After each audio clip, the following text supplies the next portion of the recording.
क्या आपने कभी सोचा है कि जिस साधारण से दिखने वाले बेलपत्र को हम हर सोमवार महादेव पर चढ़ाते हैं, उसके भीतर साक्षात शक्तियों का एक पूरा ब्रह्मांड बसता है।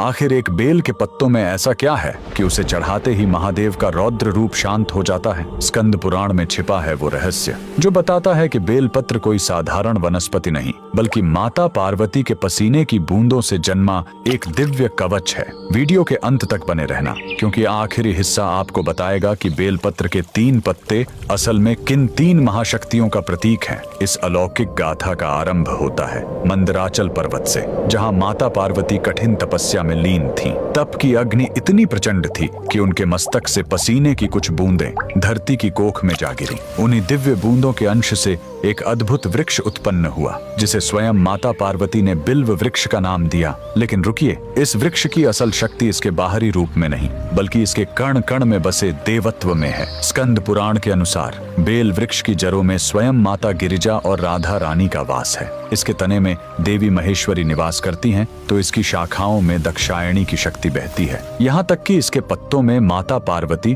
और इसके फलों में साक्षात देवी कात्यायनी विराजती हैं। क्या आप जानते हैं, इसके नुकीले कांटों में भी करोड़ों शक्तियों का पहरा माना गया है। अब प्रश्न उठता है कि आखिर महादेव को ये इतना प्रिय क्यों है? महादेव का स्वभाव अग्निमय और रौद्र है। वे विष के प्रभाव और ब्रह्मांड की ऊर्जा को अपने भीतर समेटे हुए हैं। बेलपत्र की प्रकृति अत्यंत शीतल और शुद्ध होती है। जैसे ही ये पत्ता शिवलिंग को स्पर्श करता है, यह महादेव की उस प्रचंड ऊष्मा को सोख लेता है और उन्हें परम शांति प्रदान करता है। इसके साथ ही इसके 3 पत्ते कोई संयोग नहीं है। ये साक्षात महादेव के त्रिनेत्र, उनके त्रिशूल और सृष्टि के त्रिदेव ब्रह्मा, विष्णु, महेश के प्रतीक माने जाते हैं। शिव पुराण कहता है कि जो भक्त एक बेलपत्र भी श्रद्धा से अर्पित करता है, उसके 3 जन्मों के पाप ऐसे नष्ट हो जाते हैं जैसे अग्नि में तिनका। यह केवल एक पत्ता नहीं, बल्कि भक्त के पूर्ण समर्पण का हस्ताक्षर है। तो अगली बार जब आप बेलपत्र तोड़े या चढ़ाएं, तो याद रखें,